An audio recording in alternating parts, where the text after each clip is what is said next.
Hi guys! Welcome back to my channel, and for today's vlog nga guys, ituturo ko naman sa inyo kung saan matatagpuan yung Facebook recommendation kasi maraming hindi alam kung saan makikita ito. So ngayon ituturo ko sa inyo kung saan yung makikita at kung malalaman nyo ba kung recommended kayo ni Facebook. So pupunta tayo sa aking Facebook page. Ayan, makikita nyo yung profile nyo sa taas, yung may tatlong guhit, i-click nyo lang yan guys. And then pwede kayo pumunta dito sa professional dashboard.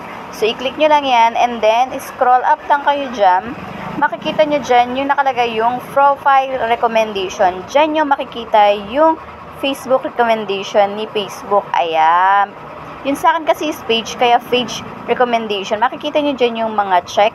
Ibig sabihin, approve kayo ni Meta. Ibig sabihin, wala kayong violation at pwede kayong ma-monetize agad. So, ganyan lang kadali. So, basta wala kayong violation, pwede kayong i-recommended ni Meta sa kanyang mga followers. Para mga ganun yung mga followers natin. Siya mismo yung magre-recommended sa page natin para panoorin yung mga reels natin. So, ganyan lang kasimple, ganyan lang kadali kung saan makikita. Kung ako sa inyo guys, i-check nyo na baka hindi kayo recommendable ni Facebook. Yun lang. Thank you for watching.